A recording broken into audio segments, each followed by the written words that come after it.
నమస్కారం ఫ్రెండ్స్, ఈరోజు మరొక ఇంపార్టెంట్ టాపిక్తో మేము ముందుకు వచ్చాను. ఏంటంటే 9th క్లాస్లోని 10th లెసను ధరలు జీవన వ్యయం. మా లెసన్స్ అన్నీ కూడా టెక్స్ట్ బుక్స్ని, అకాడమీ బుక్స్ని బేస్ చేసుకుని ఎక్స్ప్లెయిన్ చేయడం జరుగుతుంది.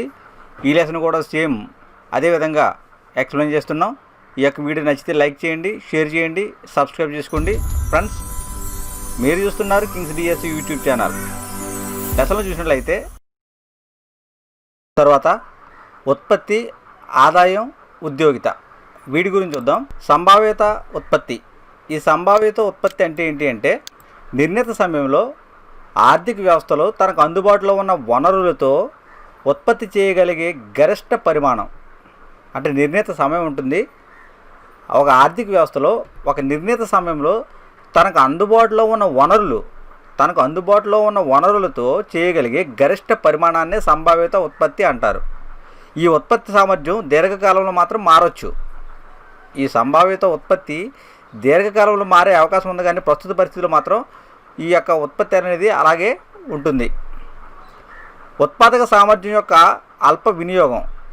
దీని గురించి చూద్దాం. ఉత్పాదక సామర్థ్యం యొక్క అల్ప వినియోగం అంటే సంభావ్యత ఉత్పత్తి కంటే వాస్తవ ఉత్పత్తి తక్కువగా ఉన్న స్థితి. దీనిని ఉత్పాదక సామర్థ్యం యొక్క అల్ప వినియోగం అంటారు. అంటే సంభావ్యత ఉత్పత్తి కంటే వాస్తవ ఉత్పత్తి తక్కువ ఉన్న స్థితిని ఉత్పాదక సామర్థ్యం యొక్క అల్ప వినియోగం అంటారు. ఉద్యోగిత ఉత్పత్తి ప్రత్యక్ష సంబంధం కలిగి ఉంటాయి. ఉద్యోగిత ఉత్పత్తి ఈ రెండు కూడా ప్రత్యక్ష సంబంధం కలిగి ఉంటాయి. తర్వాత సాంప్రదాయ ఉద్యోగిత సిద్ధాంతం. దీని గురించి చూద్దాం. మార్కెట్ సూత్రం మీద ఆధారపడి ఉంటుంది. ఈ సాంప్రదాయ ఉద్యోగిత సిద్ధాంతం అనేది జేబీసీ యొక్క మార్కెట్ సూత్రం మీద ఆధారపడి ఉంటుంది. జేబీసీ గురించి చూసినట్లయితే ప్రసిద్ధి చెందిన మార్కెట్ సూత్రం ప్రతిపాదించాడు ఇతను. జేబీసీ అనే ఆయన ప్రసిద్ధి చెందిన మార్కెట్ సూత్రాన్ని ప్రతిపాదించాడు. సప్లై తన డిమాండ్ను తానే సృష్టించుకుంటుంది అని పేర్కొన్నాడు ఈయన. జేబీసీ ఏం పేర్కొన్నాడంటే సప్లై అనేది తన డిమాండ్ను తానే సృష్టించుకుంటుందని పేర్కొన్నాడు. S=D అంటే సప్లై ఎప్పుడు డిమాండ్కు సమానంగా ఉంటుంది. ఈ జేబీసీ సూత్రం ప్రకారం సప్లై ఎప్పుడు కూడా డిమాండ్కి సమానంగా ఉంటుంది. ఈయన గురించి విశేషాలు చూసినట్లయితే పరిచయం. ఈ పరిచయంలో ఈయన పూర్తి పేరు ఏంటి అంటే జాన్ బాప్టిస్ట్ సే. ఈయన 1767-1832 ఈ మధ్యకాలంలో జీవించడం జరిగింది. 1767-1832. ఈయన ఫ్రెంచ్ దేశానికి చెందిన ఆర్థికవేత్త.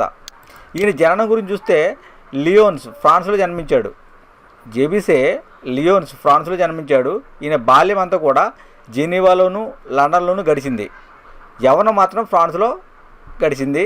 ఈయన 1832 ప్యారిస్లో మరణించడం జరిగింది. జేబీసీ ఎప్పుడు మరణించాడంటే 1832 ప్యారిస్లో మరణించడం జరిగింది. స్వేచ్ఛ మార్కెట్ సిద్ధాంతాన్ని బలపరిచే మేధావి వర్గంలో ప్రముఖమైన వ్యక్తిగా పేరు పొందాడు. జేబీసీ స్వేచ్ఛ మార్కెట్ సిద్ధాంతాన్ని బలపరిచే మేధావి వర్గంలోని ప్రముఖమైన వ్యక్తిగా పేరు పొందాడు. దాన్ని స్వేచ్ఛ వాణిజ్య సిద్ధాంతం అని అంటాం.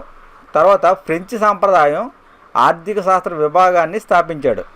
జేబీసీ ఫ్రెంచ్ సాంప్రదాయంలో ఆర్థిక శాస్త్ర విభాగాన్ని స్థాపించాడు. నెక్స్ట్ ఈయన గ్రంథం.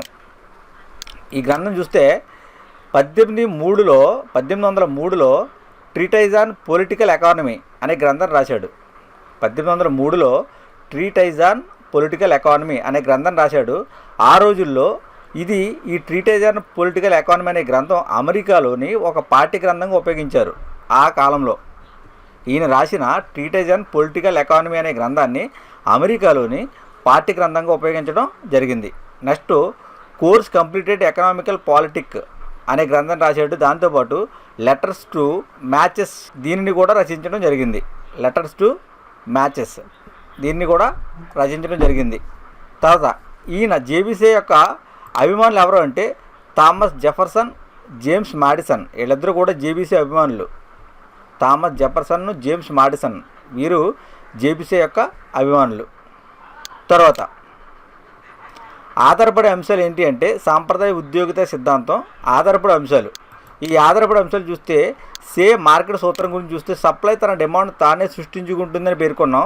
దాంతోపాటు మార్కెట్ సూత్రము, ధరల సరళత్వము, వేతన సరళత్వం. ఈ వేతన సరళత్వం గురించి చూస్తే వేతన రేటు తగ్గిస్తే నిరుద్యోగం తొలగబోతుంది.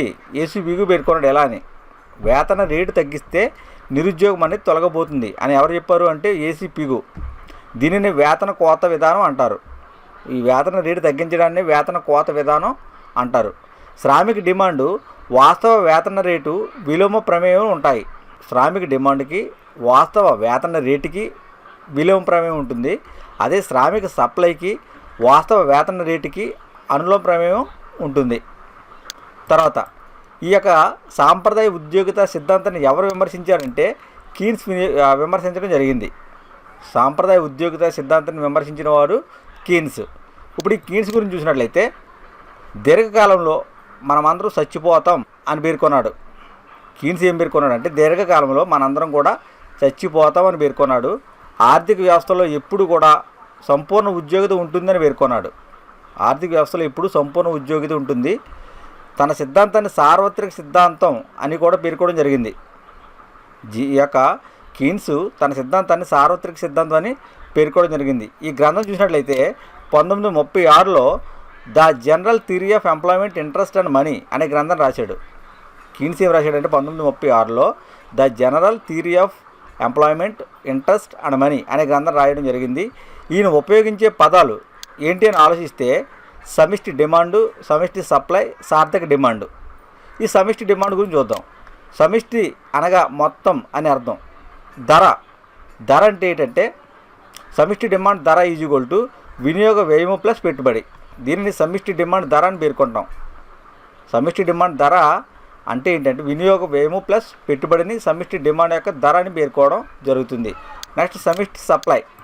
ఈ సమిష్టి సప్లై అనేది ఆర్థిక వ్యవస్థలో ఉద్యోగిత స్థాయి వద్ద ఉత్పత్తి చేసిన మొత్తం వస్తు రాశిని సమిష్టి సప్లై అంటాం. ఆర్థిక వ్యవస్థలో ఉద్యోగిత స్థాయి వద్ద ఉత్పత్తి చేసిన మొత్తం వస్తు రాశిని ఏమంటామంటే సమిష్టి సప్లై అంటాం. నెక్స్ట్ సమిష్టి సప్లై ఫలం. ఈ సమిష్టి సప్లై ఫలం గురించి చూస్తే ఉద్యోగిత స్థాయి వద్ద సమిష్టి సప్లై ధరను సూచించే పట్టిక. ఉద్యోగిత స్థాయి వద్ద సమిష్టి సప్లై ఈ ధరను చూపించే పట్టికనే సమిష్టి సప్లై ఫలం అంటారు. నెక్స్ట్ సార్థక డిమాండ్. సార్థక డిమాండ్ అంటే సమిష్టి సప్లైతో సమానమైన సమిష్టి డిమాండ్. సార్థక డిమాండ్ అంటే ఏంటంటే సమిష్టి సప్లైతో సమానమైన సమిష్టి demand. Y is equal to AD అంటాం, లేదా AD is equal to C plus I, లేదా Y is equal to C plus I. ఈ విధంగా దీని సూత్రాన్ని పేర్కోవడం జరుగుతుంది. దీని సూత్రాన్ని సార్థక డిమాండ్ సూత్రాన్ని పేర్కోవడం జరుగుతుంది. అంటే సార్థక డిమాండ్ ఈజ్ ఈక్వల్ టు జాతీయ ఆదాయము ఈజ్ ఈక్వల్ టు వినియోగ వ్యయము ప్లస్ పెట్టుబడి. సమతౌల్య స్థితికి ప్రాతినిధ్యం వహిస్తుంది. ఈ సార్థక డిమాండ్ అనేది సమతౌల్య స్థితికి ప్రాతినిధ్యం వహిస్తుంది.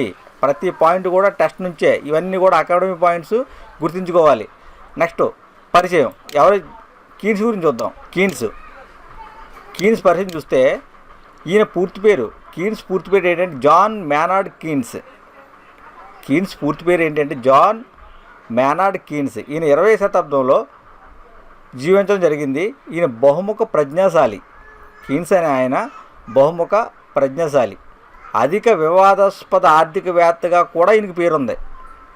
అధిక వివాదాస్పద ఆర్థికవేత్త అని కూడా ఈయనకి పేరుంది.